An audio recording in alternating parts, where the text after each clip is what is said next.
नमस्कार, स्वागत है आपका यूपी खबर। आज हम एक ऐसा विश्लेषण करने जा रहे हैं जिसको सुन करके आप भी चौंक जाएंगे।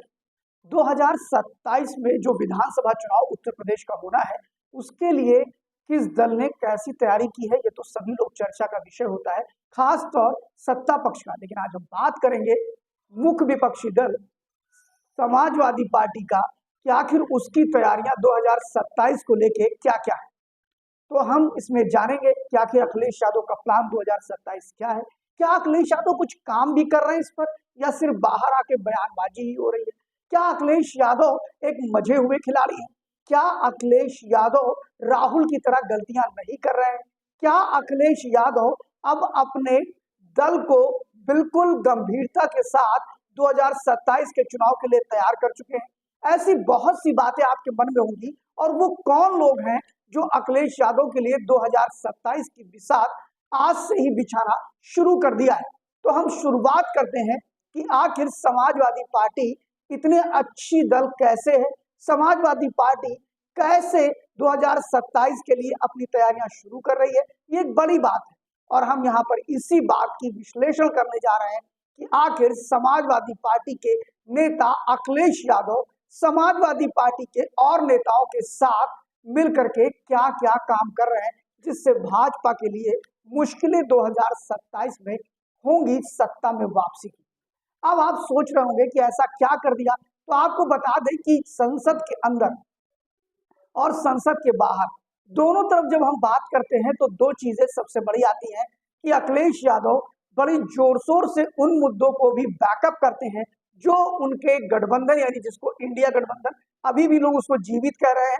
फिलहाल समय के साथ मरे हुए को जिंदा और जिंदे को मरा हुआ साबित करना, ये एक तरह से देखा जाए तो राजनीति में कोई नई बात नहीं है। इंडिया गठबंधन कभी मर जाता है, कभी जिंदा हो जाता है, कभी उसी के साथी कहते हैं अब इंडिया गठबंधन है कहाँ। उमर अब्दुल्ला जैसे लोग, कई लोग कहते नहीं गठबंधन है। तो फिलहाल ये तो वही लोग जाने जो गठबंधन में है या नहीं है। लेकिन इंडिया गठबंधन के नेता अगर बात करें, जैसे उसमें सार्वभौमिक नेता तो कोई नहीं, लेकिन चूंकि कांग्रेस पार्टी एक बड़े दल के रूप में उस गठबंधन में, तो हम ये कह सकते हैं कि उसकी लीडरशिप में राहुल गांधी जी जो मुद्दे उठाते हैं, चाहे वो एसआईआर का मुद्दा बिहार के चुनाव का रहा हो, फिर चाहे वो अन्य मुद्दे रहे हो, जिस पर कदम ताल करते हुए अखिलेश यादव दिखाई पड़ते हैं। लेकिन यहाँ हम ये कहना चाहेंगे कि अखिलेश यादव राहुल गांधी से ज्यादा शार्प है। अखिलेश यादव राहुल गांधी से ज्यादा सतर्क होकर काम कर रहे हैं। एसआईआर पर सिर्फ हल्ला मचाते रह गए अखिलेश यादव के साथ राहुल गांधी, लेकिन अखिलेश यादव गंभीर रहे अपने वोटरों को बचाने में। अगर हम बात करें तो उत्तर प्रदेश के अंदर जो एसआईआर चल रही है, उसको लेकर के हंगामा भले ही अखिलेश यादव बाहर मचाएं, लेकिन वो जानते हैं कि जमीन पर काम करना होगा। इसके लिए समाजवादी पार्टी के नेता अखिलेश यादव बधाई के पात्र हैं कि उनकी पार्टी का प्रत्येक कार्यकर्ता और यहाँ तक कि बड़ा पदाधिकारी भी जा करके अपने बूथों पर एसआईआर की जांच कर रहा है, गहनता से जांच कर रहा है। उनके सारे विधायक काम कर रहे हैं। यही नहीं, अगर हम बात करें तो अखिलेश यादव जी के नेतृत्व में जिस प्रकार समाजवादी पार्टी मंच पर बोलने के लिए और बात, कॉन्फ्रेंस में बोलने के लिए और बात, लेकिन गंभीरता के साथ 27 की तैयारी कर रहे हैं। आपको बता दें, जिसको बूथ लेवल एजेंट की बात करते हैं, जिसको बीएलए कह रही है भाजपा, और सारे लोग हर दलों के बीएलए होते हैं, बूथ लेवल एजेंट। और ऐसे में जितने मुस्तैदी के साथ समाजवादी पार्टी के बीएलए काम कर रहे हैं, उनके बड़े नेता काम कर रहे हैं, वो अपने वोटों को बचाने का काम कर रहे हैं। कहीं ना कहीं सत्ता पक्ष के माथे पर पसीना आ रहा है। उसका कारण है कि जहां पर 2 करोड़ से एबव मतदाताओं की सूची से नाम कटे, और इसमें हम जब बात करते हैं तो वो क्षेत्र ज्यादा बड़े हैं जहां पर आपको बता दें कि भाजपा अक्सर जीतती रही है।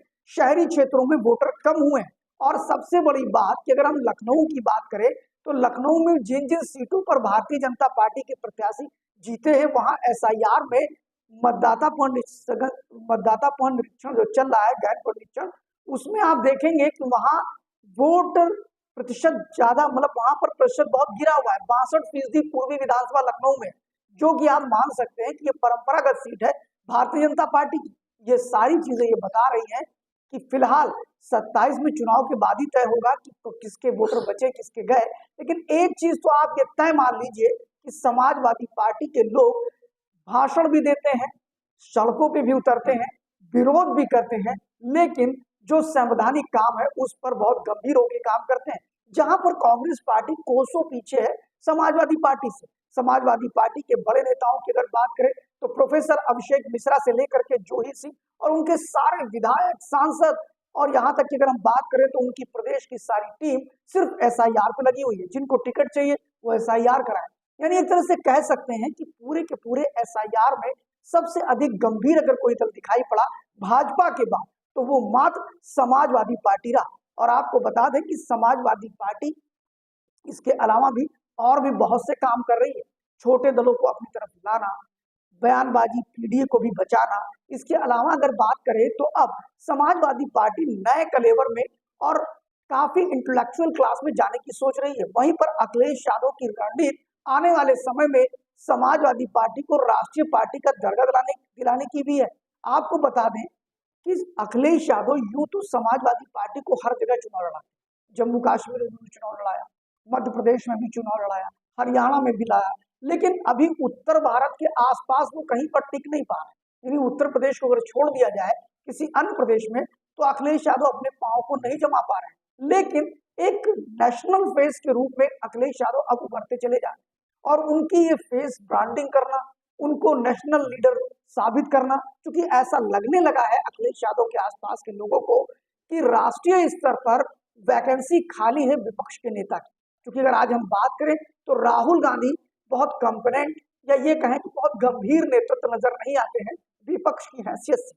वहीं अखिलेश यादव की ब्रांडिंग शुरू हो गई और ये ब्रांडिंग करने के पीछे अगर हम बात करें तो दो प्रमुख लोग हैं जो अखिलेश यादव की ब्रांडिंग इस समय साउथ में कर रहे हैं। उसमें एक नाम है प्रोफेसर अभिषेक मिश्रा, जो कि उनके पहले मिनिस्टर भी रहे उनके साथ में 2012 के जो सरकार बनाई थी अखिलेश यादव ने, और दूसरे राजू राय।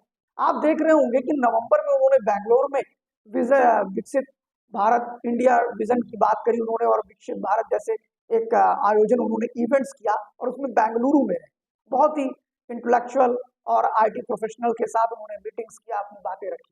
उसके बाद हैदराबाद भी गए। हैदराबाद की भी उनकी यात्रा बड़ी चर्चा का विषय रही, जिसमें उनकी पार्टी के सांसद राजू राय और उसके बाद अगर हम बात करें तो प्रोफेसर अभिषेक मिश्रा इस पूरी ब्रांडिंग को बिल्ड करने का काम कर रहे हैं। यानी अगर हम बात करें तो लगभग अभी 7 से 8 जनवरी तक इन्हीं कामों में व्यस्त हैं अखिलेश यादव। और ऐसी परिस्थिति में एक चीज तो तय हो गया कि अखिलेश यादव अब अपनी पार्टी को उत्तर प्रदेश और उत्तर भारत से आगे ले जा रहे हैं, कर्नाटका ले जा रहे हैं, तेलंगाना ले जा रहे हैं और भी कई जगह पर ले जा रहे हैं। इससे मतलब एक चीज तो तय है कि अखिलेश यादव का प्लान 2027 ही नहीं बल्कि 2029 में भी अपने आप को स्टैब्लिश करना है। जहां एक तरफ 27 में सत्ता को पाने की उनकी ललक है, वहीं दूसरी तरफ समाजवादी पार्टी को नेशनल पार्टी बनाना और अपने आप को नेशनल विपक्ष का राष्ट्रीय नेता घोषित करने के लिए इस समय अखिलेश यादव की दौड़ काफी फायदेमंद लग रही है। फिलहाल ये तो समय बताएगा कि क्या अखिलेश यादव अपने पिता की तरह ही विपक्ष के बहुत दमदार नेता साबित होंगे या राहुल गांधी की अपरिपक्व राजनीति का पूरा लाभ उठाएंगे अखिलेश यादव। फिलहाल एसआईआर से उन्होंने साबित कर दिया कि वो राजनीति में जो बोलते हैं उससे ज्यादा कहीं धरातल पर काम करने को लेकर अखिलेश यादव गंभीर है। समय 2027 में इस बात के प्रमाण मिलेंगे कि वाकई में अखिलेश यादव के कार्यकर्ता जितनी मुस्तैदी से फोटो डाल रहे हैं क्या उतनी ही मुस्तैदी से उन्होंने एसआईआर में साथ दिया है। अगर दिया है तो 27 का रण बड़ा भीषण। देखते रहिए यूपी खबर।